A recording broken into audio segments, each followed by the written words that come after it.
de la primera epístola del apóstol Pablo a los tesalonicenses. Y hemos cubierto hasta ahora, me parece que solo 3 versículos, pero hoy tenemos un gran desafío porque vamos a ver desde el versículo 4 al 10. Así que usted tiene que estar lo suficientemente atento para no extraviarse allí. Vamos a leer, vamos a introducir primero recordando lo que vimos la semana pasada. Vimos 3 características de la iglesia en Tesalónica, 3 características por las cuales el apóstol no solo las reconoce, sino que también oró por ellas. A ver si usted tiene buena memoria. El apóstol habla de la obra de vuestra fe, del trabajo de vuestro amor y de vuestra constancia en la esperanza en nuestro Señor Jesucristo. Esas son 3 cosas por las cuales el apóstol ora, pero que eran también una cualidad en esta iglesia en Tesalónica. Se podría decir de otra forma, o podría traducir de otra forma. Dice: vuestra fe operante, vuestro amor laborioso y vuestra esperanza paciente. Esas son las 3 cosas que vimos básicamente la semana pasada. Y vamos a leer hoy desde el verso 4 hasta el verso 10 para seguir un poco hablando, ¿cierto?, de estas características o señales de esta iglesia, que hoy día el sermón en realidad tiene mucho que ver con lo que hemos visto hasta ahora, y debe ser así. No puede ser un tema diferente, porque esta iglesia no solo era una iglesia ejemplar, como vimos la semana pasada, sino que aquí en el mismo texto, y hoy día lo vamos a ver, utiliza la palabra modelo. Entonces Tesalónica es una iglesia modelo. Vamos entonces a leer desde el verso 4 al 10. Dice: porque conocemos, hermanos amados de Dios, vuestra elección, pues nuestro evangelio no llegó a vosotros en palabras solamente, sino también en poder, en el Espíritu Santo y en plena certidumbre, como bien sabéis cuáles fuimos entre vosotros por amor de vosotros. Y vosotros vinisteis a ser imitadores de nosotros y del Señor, recibiendo la palabra en medio de gran tribulación, con gozo del Espíritu Santo. De tal manera que habéis sido ejemplo a todos los que están, a todos los de Macedonia y de Acaya que han creído, porque partiendo de vosotros ha sido divulgada la palabra del Señor, no solo en Macedonia y Acaya, sino también en todo lugar vuestra fe en Dios se ha extendido. De modo que nosotros no tenemos necesidad de hablar nada, porque ellos mismos cuentan de nosotros la manera en que nos recibisteis y cómo os convertisteis de los ídolos a Dios para servir al Dios vivo y verdadero, y esperar de los cielos a su Hijo, el cual resucitó de los muertos, a Jesús, quien nos librará de la ira venidera. Amén. Vamos a comenzar entonces con el verso 4, donde dice: porque conocemos, hermanos amados de Dios, vuestra elección. Otra traducción, como la Biblia de las Américas, una muy buena traducción, si usted quiere tener algo aparte de la Reina Valera, la de las Américas es muy buena porque es una traducción literal del texto. Lo traduce así: sabiendo, hermanos amados de Dios, su elección de vosotros. Amén. Es decir, el apóstol Pablo está señalando aquí que él tenía la certeza, la convicción de que Dios había elegido a estos hermanos en Tesalónica. Y si quiere una versión aún más clara, esta ya no es una versión literal, una traducción literal, es más bien una traducción dinámica, es decir, se traduce y muchas veces se interpreta el texto, como es la NBI. También es muy útil para aclarar ciertos textos que a veces por el lenguaje no logramos entender bien. Y mire cómo lo traduce la NBI, este mismo versículo 4. Hermanos amados de Dios, sabemos que Él los ha escogido. Amén. Es decir, lo que está diciendo ese texto de forma clara es que el apóstol Pablo tenía la certeza de que Dios había llamado eficazmente a estos hermanos, de que Dios los había escogido. Entonces el apóstol está señalando una certeza que es un asunto muy controversial. Él estaba afirmando, ¿cierto?, bajo la inspiración del Espíritu Santo, por cierto, que él sabía que Dios había escogido a los tesalonicenses. Y no solo eso, sino que al comienzo del texto lo llama afectuosamente hermanos amados de Dios, dándonos a entender el gran vínculo de cercanía que existía entre el apóstol y esta iglesia. Y aquí hay algo que nosotros podemos meditar, ¿cierto? Cuando uno piensa en la figura de Pablo, recuerde que él era un fariseo, era un judío de cepa, ¿cierto? Entonces este ex orgulloso fariseo estaba tratando a estos tesalonicenses gentiles con este afecto de hermanos amados en Dios. Para nosotros hoy día nos cuesta comprender, pero la cultura judía, no sé si en la actualidad sigue siendo igual, pero la del tiempo del Señor Jesucristo era una cultura muy elitista. Los judíos creían, ¿cierto? Y me parece que hasta hoy, que la salvación es algo de ellos, es algo racial. Entonces, y lo vemos también en el libro de Hechos. ¿Cuál fue el gran problema del libro de Hechos, el gran conflicto teológico del libro de Hechos? La predicación del Evangelio está llegando a los gentiles. Eso sorprendió incluso a los propios discípulos del Señor, que eran todos judíos, por cierto. Entonces, al apóstol Pedro se le tuvo que presentar, ¿cierto? Este panel que bajó del cielo, donde le mostró el Señor los supuestos animales inmundos. Y el Señor le dice 3 veces, no llames inmundo a lo que yo he santificado. Entonces, este judío, ¿cierto? De cepa, este fariseo que había sido un guardador estricto de la ley, y no solamente eso, sino que había perseguido a la iglesia. Dice el libro de Hechos que pedía documentos, ¿cierto?, para arrastrar a los cristianos a la cárcel. Llama aquí a estos gentiles, amados hermanos, hermanos amados de Dios. Y ahí usted ve cómo el poder de Dios es más extraordinario, es sin límites, porque es capaz de romper el orgullo y la soberbia de un hombre como Pablo. Y ese mismo poder opera en nosotros. Amén. A veces tenemos en nuestra mente altiveces que se levantan, conceptos que nos hacen actuar de manera equivocada. Pero Dios incluso nos hace después luego transitar en la vereda contraria. El apóstol Pablo fue llamado, siendo un celoso fariseo, fue llamado el apóstol a los gentiles. Y llega a amar tanto a estos hermanos. Se formó un vínculo tan fuerte entre ellos. Esto no es simple protocolo. De verdad, el apóstol amaba a estos hermanos y de eso da cuenta incluso el texto un poco más adelante. Es extraordinaria la obra que Dios puede hacer en la vida de los hombres. El Señor, más bien John MacArthur comenta respecto de la elección, que los cristianos son elegidos, escogidos por Dios únicamente por su propósito amoroso y soberano, sin ningún mérito de sabiduría humana. Y yo le invito a pensar en su propia experiencia.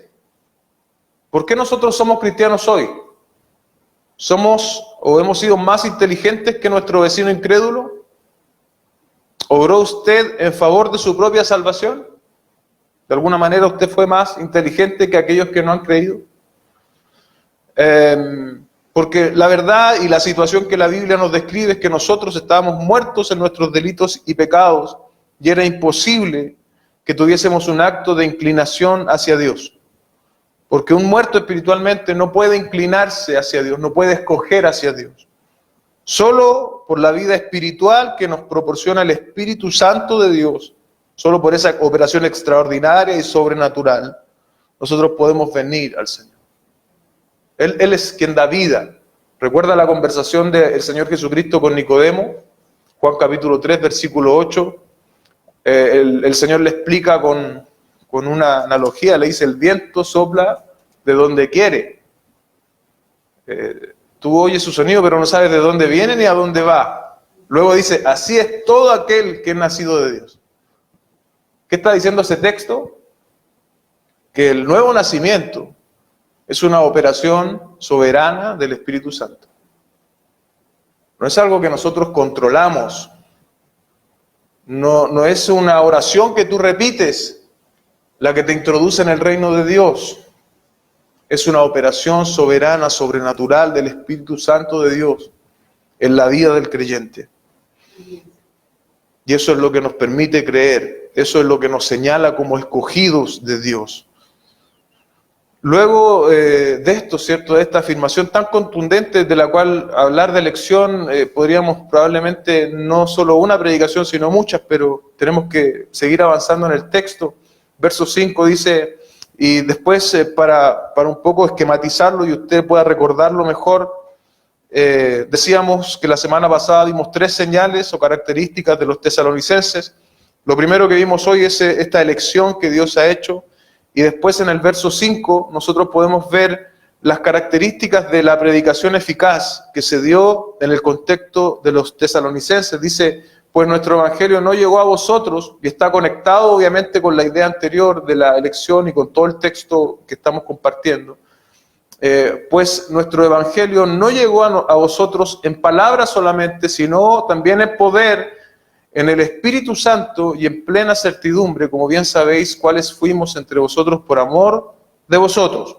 Aquí en este texto, yo mientras lo leía, mientras meditaba, uno puede encontrar los componentes que hacen que la predicación del Evangelio sea efectiva. El apóstol en primer término dice, pues nuestro Evangelio no llegó a vosotros en palabras solamente. ¿Sí? Y ahí nosotros podemos por lo menos arrancar un par de ideas. Una de ellas es que necesariamente el Evangelio requiere una predicación. ¿Sí? El apóstol está diciendo, no llegó solamente en palabras, pero incluye esas palabras, incluye esa predicación. Amén. Es por eso tan importante que nosotros seamos voceros del Evangelio, predicadores del Evangelio, tú y yo. No solamente organizar eventos evangelísticos, sino que tú y yo seamos predicadores del Evangelio en el contexto en el cual nos desenvolvemos. Aquí el apóstol y sus colaboradores dicen, nuestro Evangelio había llegado a tal punto, ¿cierto? Que él es como que se estaba llamando a sí mismo un embajador. Sentía que el Evangelio era su mensaje. Y lo vemos con claridad porque el apóstol vivió de esta forma. Entonces, este término, ¿cierto? Que si bien dice que no llegó solamente en palabras, es decir, el Evangelio, por un lado, es una proclamación clara, pero tampoco se reduce solo a una proclamación. Eso es lo que quiero decir. Y de hecho, en el asunto de la proclamación vemos con claridad cómo Romanos 10, 14 y 15 nos ilustra el punto, ¿cierto? De la necesidad de que el Evangelio sea predicado. Dice Romanos capítulo 10, verso 14 y 15, ¿cómo pues invocarán a aquel en el cual no han creído? ¿Y cómo creerán en aquel de quien no han oído? ¿Y cómo oirán sin haber quien les predique? La gente no puede, si tú y yo no predicamos, no somos ese embajador como lo fue el apóstol Pablo, la gente no va a tener el medio, ¿cierto?, tan importante como el medio de la predicación del Evangelio. El verso 15 dice, ¿y cómo predicarán si no fuesen enviados? Como está escrito, cuán hermosos son los pies de los que anuncian la paz, de los que anuncian las buenas nuevas. Amén. El mensaje, lo poderoso del mensaje del Evangelio no es el mensajero. Amén. No es el carisma, no es el grito o cuánto vocifere el predicador, no son los chistes, no es lo buen comunicador incluso que ese predicador pudiese ser. Todo eso podría tener algún valor. De hecho, quien se va a dedicar a la predicación debe saber que debe esforzarse. La Biblia dice, los ancianos que gobiernan bien sean tenidos por doble honra, mayormente aquellos que trabajan en predicar y en enseñar. Y el verbo que está allí en el trabajo es un verbo de extenuante, trabajar hasta quedar rendido. Entonces, mucha gente piensa que el trabajo de predicar es algo así como suave.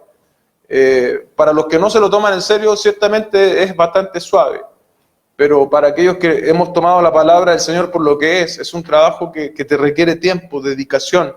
Entonces, no estoy diciendo con esto que la preparación no valga. Por el contrario, es necesario que se levanten predicadores bíblicos, predicadores que prediquen la palabra, que estudien la palabra, que expongan la palabra con claridad. Pero aún todo eso, si Dios no respalda esa predicación, todo eso no vale nada. El gran problema quizás de la iglesia actual es que hemos transitado hacia la esfera, hacia la vereda contraria. Y usted ve como muchos leen un texto y después empiezan a testimoniar. Empiezan a hablar de lo buenos cristianos que ellos son o de sus experiencias personales, pero nunca predican la palabra. Entonces ese es un extremo lamentable que nosotros vemos hoy. Hay un sermón testimonial, pero no hay un sermón respecto de lo que la palabra dice. Y eso requiere trabajo, eso requiere esfuerzo. Pero aún todo ese trabajo debe depender del soberano poder de Dios, porque si no está el poder de Dios, puede ser una excelente charla académica, una excelente charla motivacional, o de puntos teológicos, o de contexto, pero el que le da el poder es Dios mismo. Por lo tanto, el poder no está en ningún mensajero. Aun cuando Dios requiere del mensajero, hoy el poder no está en el mensajero. Para que el receptor despierte, ¿cierto?, a la palabra del Señor se necesita una operación extraordinaria del Espíritu de Dios. ¿Por qué? Lo decíamos antes, Efesios capítulo 2, versos 4 y 5, nosotros estamos muertos en nuestros delitos y pecados. Y volvemos un poco más atrás, ¿cierto?, en Hechos capítulo 1, verso 8, donde el Señor le dice lo siguiente a los discípulos: pero recibiréis poder. La palabra ahí es dunamis, poder, cuando haya venido sobre vosotros el Espíritu Santo. Y me seréis testigos. ¿Para qué era ese poder? Aquí el mismo texto nos lo dice. Y me seréis testigos en Jerusalén, en Judea, en Samaria y hasta lo último de la tierra. Ese fue el cronograma, es otra palabra, ese fue cuando uno hace un viaje, ¿cómo es? Ese fue el itinerario del Espíritu de Dios. Jerusalén, Judea, Samaria y hasta lo último de la tierra, y usted lo ve en el libro de Hechos. Así fue como el Señor había trazado desde el comienzo cómo Él iba a llevar su palabra, ¿cierto?, no solo a los judíos, sino que ahí en lo último de la tierra, Pablo, ¿cierto?, encarcelado en Roma al final del texto bíblico. Pero el punto aquí es ese, que estos apóstoles, que estos discípulos recibirían ese poder de Dios. ¿Cuándo iban a recibir ese poder? Cuando viniese sobre ellos el Espíritu Santo. Y me gusta la forma en que el apóstol Pablo también lo define, porque a veces cuando hablamos de poder y cuando no tenemos claro esto, podríamos estar pensando en manifestaciones, en cosas de ese tipo. Pero mira cómo lo dice el apóstol Pablo en Romanos 1:16. Porque no me avergüenzo del Evangelio, dice el apóstol. ¿Por qué no te avergüenzas, Pablo? Porque es poder de Dios. ¿Y para qué es ese poder?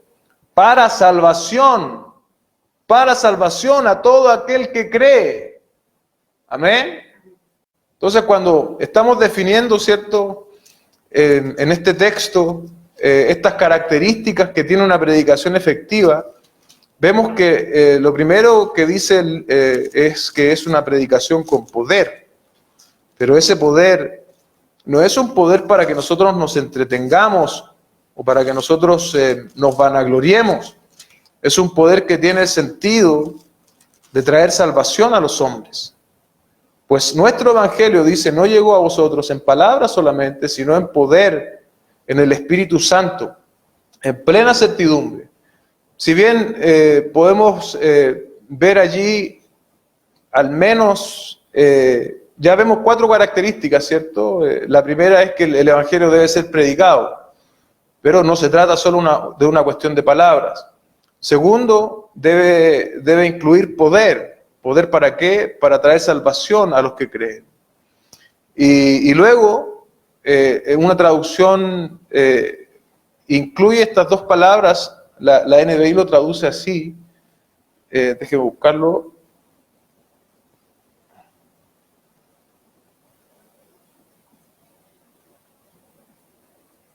No solo con palabras, sino con poder, es decir, con el Espíritu Santo. Amén. Con el Espíritu Santo y convicción, así lo traduce la NBI. La plena certidumbre que poseían Pablo y sus colaboradores también es producto de la obra del Espíritu Santo. Es el resultado de la actividad del Espíritu Santo en la obra en los creyentes. Y aquí de nuevo vale la pena recordar, ¿cierto?, el currículum de Pablo y su origen, y todo lo que él había vivido como siervo de Cristo y todo lo que él estaba viviendo. Definitivamente la certidumbre, la certeza que él tenía, imagínense haber visto a Jesucristo mismo resucitado, llamándole al ministerio, eso debe haber sido bastante fuerte en su vida. Él tenía certidumbre, ¿cierto? Certeza. Y son estas tres características, o tres: la predicación del Evangelio, el poder de Dios por el Espíritu Santo y la certidumbre. Y no solo eso, sino que al final del texto el apóstol habla que todas estas características de la predicación deben siempre ser respaldadas por la vida del predicador. Porque dice al final: como bien sabéis cuáles fuimos entre vosotros por amor de vosotros. Ahí está dando cuenta, ¿cierto?, de que estos tesalonicenses no solo escucharon una predicación muy poderosa, muy elocuente, que llamaba a estas personas a arrepentirse, sino también ellos pudieron ver el comportamiento del apóstol Pablo, y no solo eso, dice que fue con un amor que se manifestó. Y cuando usted lee un poco más abajo, capítulo 2, verso 7, por ejemplo, dice el apóstol: antes fuimos tiernos entre vosotros, como la nodriza que cuida con ternura a sus propios hijos. Hemos hablado de este vínculo que había entre Pablo y los tesalonicenses. Nos damos cuenta, ¿cierto?, que él no solo fue un gran predicador, él manifestó un amor genuino por estos tesalonicenses. Entonces, es necesario, ¿cierto?, que en la predicación de la palabra, del Evangelio, contemos con estos componentes. Pero esto es muy desafiante para nosotros, porque estos componentes dependen de Dios. Amén. Todo lo que hemos dicho del poder en el Espíritu Santo, de la certidumbre, todas esas son obras del Espíritu Santo de Dios. Por lo tanto, el ministerio del Evangelio debe estar en constante dependencia de Dios, porque finalmente es Dios quien hace la obra en los corazones. Amén. Y después, en el verso 6, comenzamos a ver los resultados extraordinarios en los tesalonicenses. Es extraordinario porque Pablo, decíamos en la introducción hace algunas semanas, no sabemos cuánto tiempo estuvo, pero lo cierto es que debe haber estado un periodo corto de tiempo, entre 3 semanas, dicen algunos, hasta 5 o 6 meses pudo haber estado acá en Tesalónica. Pero esta iglesia ejemplar, esta iglesia modelo, da cuenta de un crecimiento, de una madurez extraordinaria. Amén. Muy diferente a la que exponen otras iglesias del Nuevo Testamento. Y ahora vamos a hablar entonces de las señales de esta iglesia modelo. Lo primero, ¿cierto?, que dice el verso 6: y vosotros vinisteis a ser imitadores de nosotros y del Señor. En 1 Corintios 11:1, el apóstol señala lo siguiente: sed imitadores de mí, así como yo de Cristo. Amén. Sed imitadores de mí, como yo de Cristo. Por lo tanto, Pablo y sus colaboradores eran imitadores de Cristo. Y quienes eran discipulados por ellos, al seguirlos a ellos, al seguir su ejemplo, eran en definitiva discípulos del Señor. Hay que entender acá un asunto de contexto también, y es que, por ejemplo, cuando el Señor llama a sus discípulos, ¿qué hacen ellos? Dejan de hacer todo lo que estaban haciendo para seguirle. Eso era una cuestión muy cultural. Cuando alguien iba a seguir a un maestro, dejaba todo lo que estaba haciendo y se dedicaba a seguir a ese maestro. Cuando se habla de maestro, se habla de algún oficio o algo así, para aprender dicho oficio. Y aquí en este contexto también, ¿cierto? Por eso se habla de ser imitador, Y esta iglesia tan joven, ¿cierto?, había logrado ser imitador, dice el texto, y vosotros viniste a ser imitadores de nosotros. Y como eran imitadores de ellos, en consecuencia del Señor. Y no solo eso, no solo fueron buenos imitadores, ahí tenemos, o fueron imitadores en un sentido de hacer lo que ellos veían en Pablo, sino que lo hicieron, según dice el texto, recibiendo la palabra en medio de gran tribulación, con gozo del Espíritu Santo. ¿Se acuerdan? La primera semana estuvimos hablando de las condiciones y del ambiente que había en Tesalónica respecto de la predicación del Evangelio. Había animadversión por parte de los judíos, no querían que se predicara ahí el Evangelio, persiguieron a Pablo, Pablo se fue a Berea. Cuando los tesalonicenses, contrarios a Pablo, supieron que Pablo estaba en Berea, fueron allá a echarlo de nuevo, y de ahí Pablo viaja a Atenas. Entonces había animadversión, había oposición al mensaje del Evangelio, había persecución en contra de estos creyentes.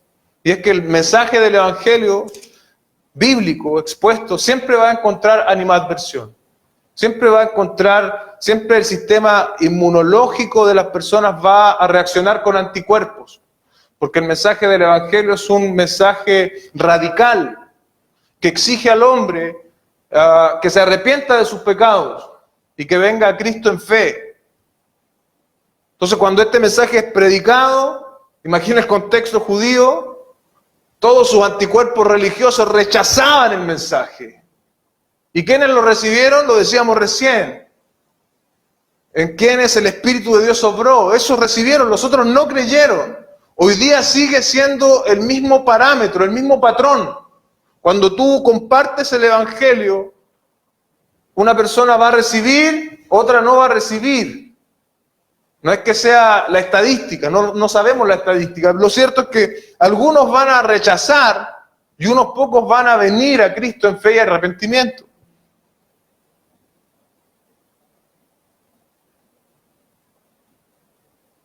Y el asunto aquí es no solo la imitación de estos hermanos en Tesalónica, sino también que estuvieron dispuestos a padecer.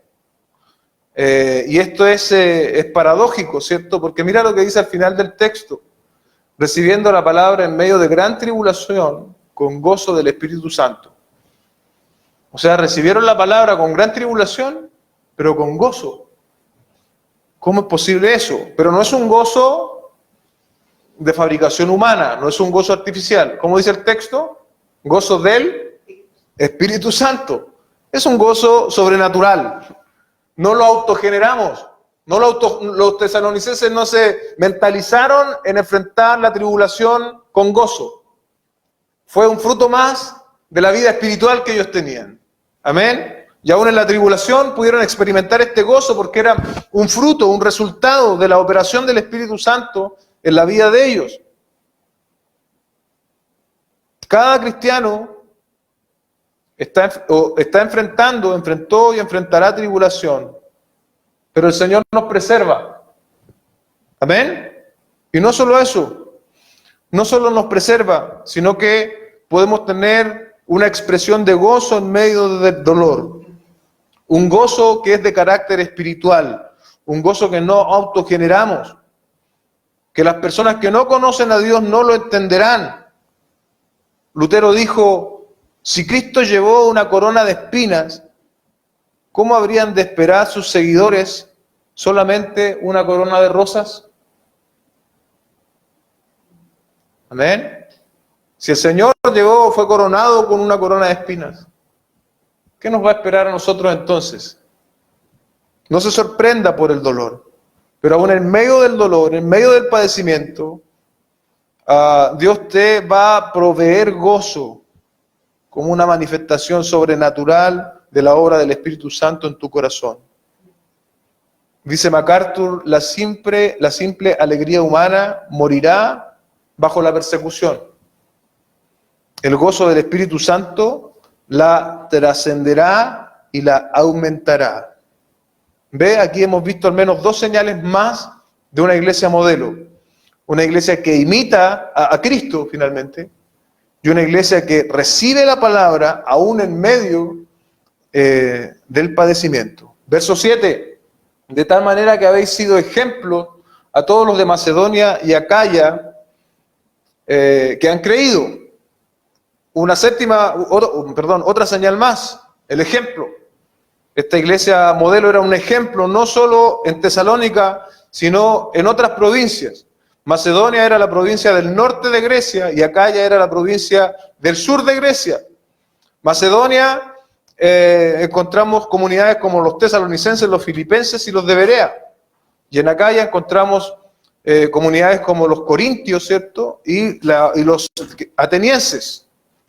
Entonces era tal el testimonio de esta iglesia que no solo allí en su lugar físico, sino que también en otras provincias había llegado, ¿cierto?, la luz que ellos estaban irradiando por estar viviendo sus vidas, ¿cierto?, a la luz de la palabra del Señor.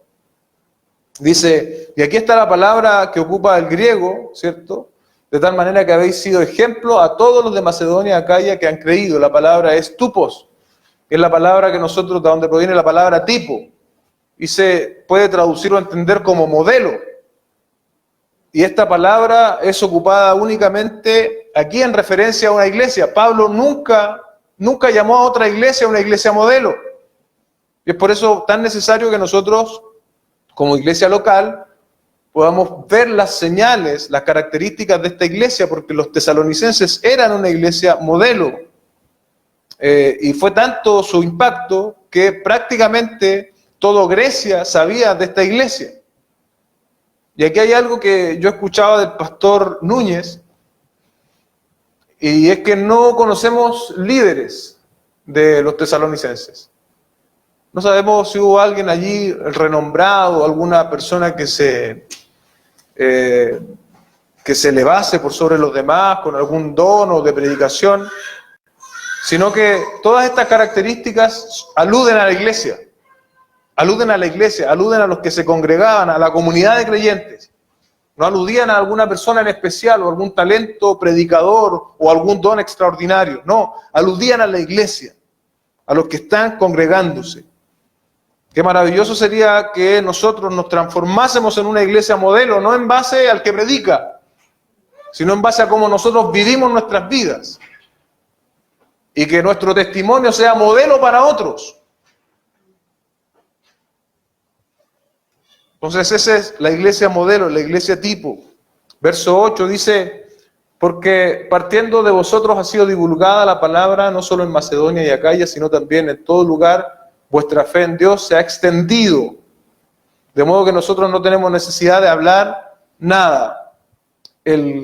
La idea acá, en la palabra original, donde dice ha sido divulgada la palabra, es que va resonando.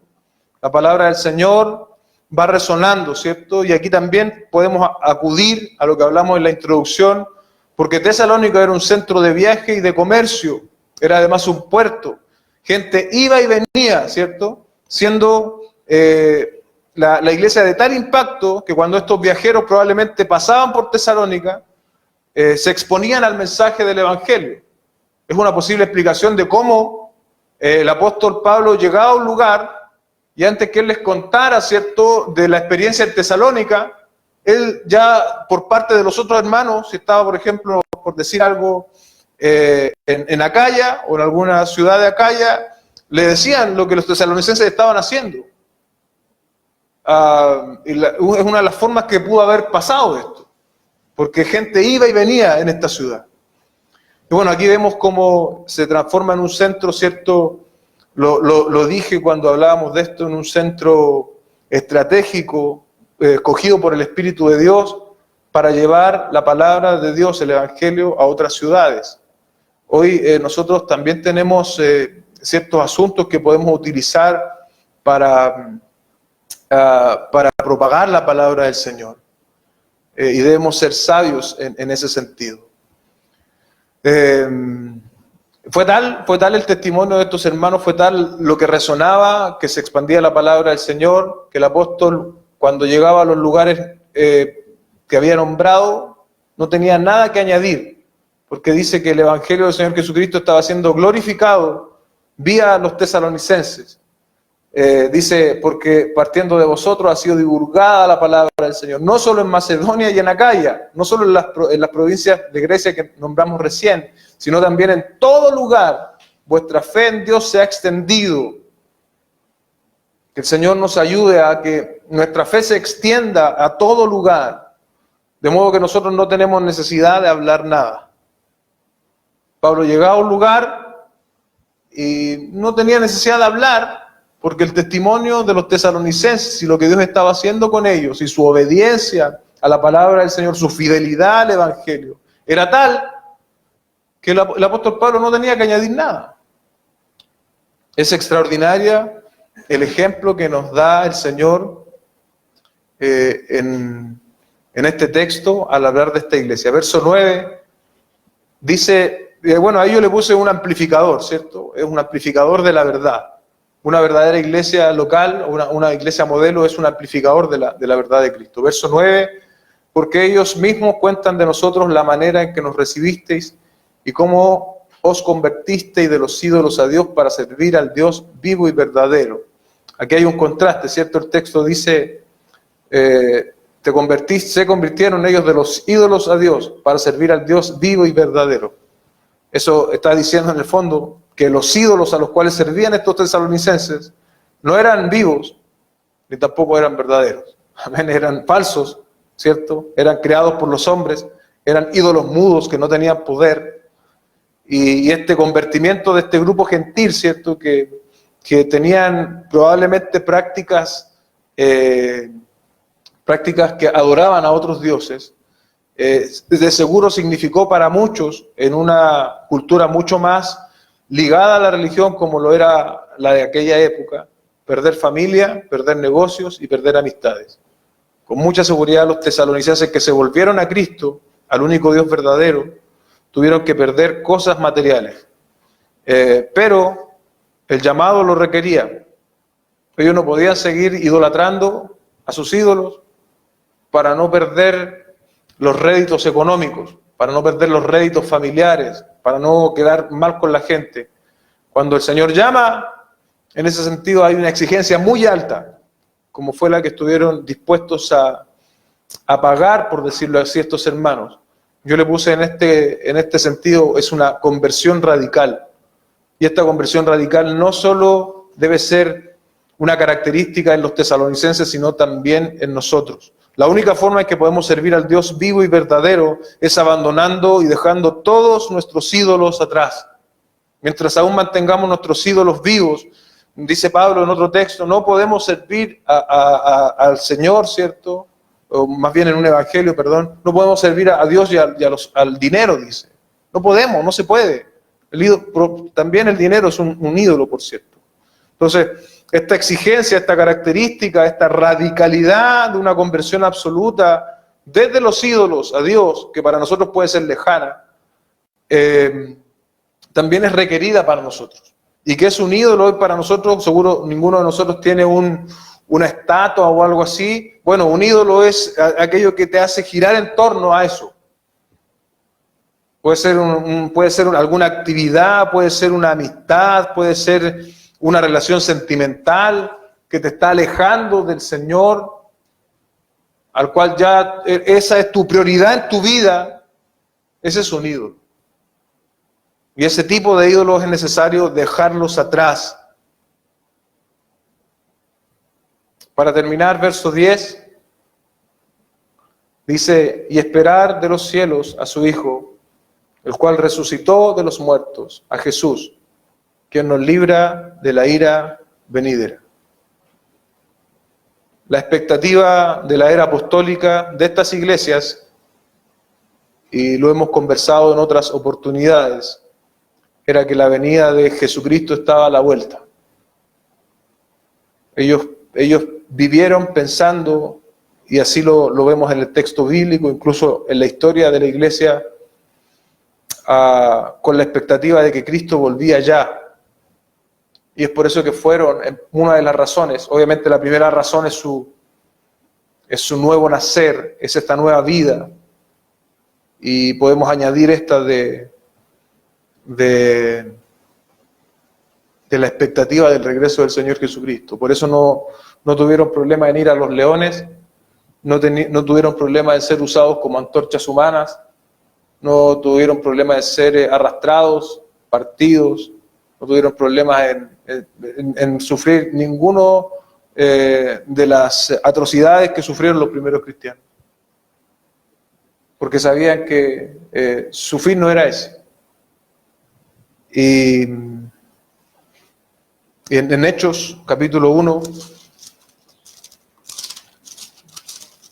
hay un texto que un poco ilustra este punto. Hechos capítulo 1, verso 9. Dice, y habiendo dicho estas cosas, viéndolo ellos, fue alzado y le recibió una nube que le ocultó de sus ojos. Está hablando de la ascensión del Señor. Y estando ellos con los ojos puestos en el cielo, entre tanto que él se iba, he aquí se pusieron junto a ellos dos varones con vestiduras, los cuales también les dijeron, varones galileos, ¿por qué estáis mirando al cielo? Este mismo Jesús que ha sido tomado de vosotros al cielo, así vendrá como le habéis visto ir al cielo. Si nos trasladamos, ¿cierto?, a este hecho particular, imagínense los apóstoles quienes habían estado con el Señor, viendo partir al Señor, un hecho extraordinario, por cierto, pero probablemente también en sus corazones sentían el desarraigo, ¿cierto?, de ver partir al Señor, cierta incertidumbre, a lo mejor. Entonces, estos dos varones con vestiduras blancas le dicen, así vendrá, como les habéis visto ir. Nosotros no vimos la ascensión del Señor, pero esto también es para nosotros. Si Cristo viene en nuestra era, mientras nosotros vivimos, le veremos, le veremos. Y estos hombres que están aquí también le verán. Aunque nosotros muramos, también le veremos. Pues nuestros cuerpos serán glorificados. No importa cuántos años yo haya muerto cuando venga el Señor. Dios me llamará a resurrección. No importa si no queda ninguna célula viva mía. El Señor tiene el poder para juntar mis átomos, para traerme a vida. Esta gente vivía con esa expectativa del regreso cercano del Señor Jesucristo. La iglesia actual debe recuperar esta expectativa. Debemos recuperarla. Y no hablo de nosotros como iglesia local. La iglesia de Cristo debe recuperar la expectativa de que el Señor vuelve ya, porque estamos demasiado entretenidos, estamos demasiado cómodos con todo lo que estamos haciendo en las iglesias. Programas, actividades, cosas de este tipo, de aquí, de allá. Pero no hay nada más alto que podamos esperar que el regreso de Cristo. Comentaba el pastor Núñez que alguien le había dicho alguna vez que él que esperaba ser abuelo antes que viniese el Señor. Otro joven le dijo, yo quiero casarme antes que venga el Señor. Y el pastor le dice, pero ¿cómo? Dice, ¿tú estás comparando el ser abuelo con la venida del Señor? ¿En serio? ¿Tú, joven, estás comparando el hecho de casarte con la venida del Señor? ¿En serio estás comparando ese tipo de cosas? ¿El gozo que te va a provocar casarte con el gozo de estar eternamente con Cristo? El gozo que puede significar ser abuelo, ser padre, con el gozo que va a significar estar eternamente con Cristo. No es posible comparar ese tipo de asuntos. Amén. El apóstol Pablo tenía expectativa de regreso de las promesas del Señor Jesucristo, solo por mencionar unas para terminar. Estamos bien en el tiempo aún. Segunda de Timoteo 4:8, me parece que también lo leímos la semana pasada, porque este texto está conectado con el que habíamos leído la semana pasada al final, vuestra constancia en la esperanza en nuestro Señor Jesucristo. Está conectado con eso, la expectativa del regreso de Cristo. Y mira cómo el apóstol Pablo lo dice, segunda de Timoteo 4:8, por lo demás me está guardada la corona de justicia, la cual me dará el Señor, juez justo en aquel día, y no solo a mí, sino a todos los que aman su venida. ¿Sabe qué tenemos que hacer? Empezar a amar la venida del Señor. Si empezamos a tener mayor conciencia de la venida del Señor, vamos a empezar a vivir nuestras vidas de manera distinta. Seguro que sí, seguro que sí. Y en Tito, capítulo 2, verso 11-13, porque la gracia del Señor se ha manifestado para salvación a todos los hombres, enseñando que renunciando a la impiedad y a los deseos mundanos, vivamos en este mundo sobria y piadosamente. ¿Haciendo qué? ¿Cómo tenemos que vivir sobria y piadosamente? Desechando los deseos mundanos. Verso 13, aguardando la esperanza bienaventurada y la manifestación gloriosa de nuestro gran Dios y Salvador Jesucristo. Amén. Crezcamos en esta expectativa de regreso. Es otra cualidad más, es otra señal más de una iglesia modelo.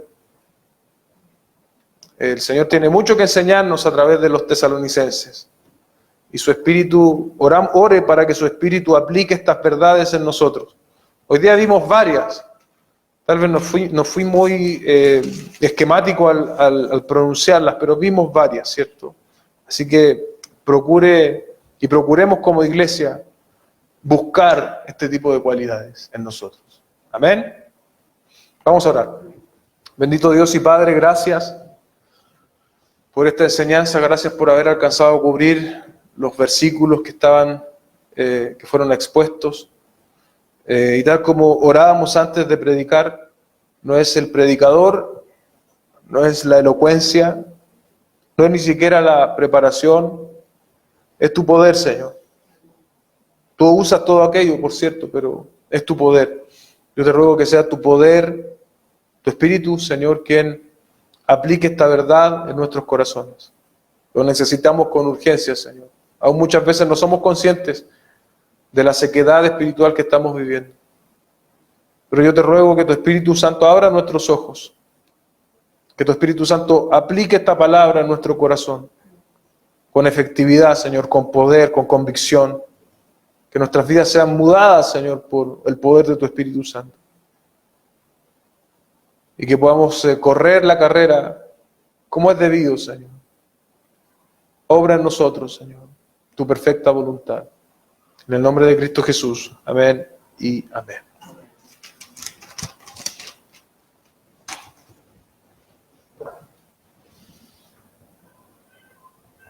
Amén.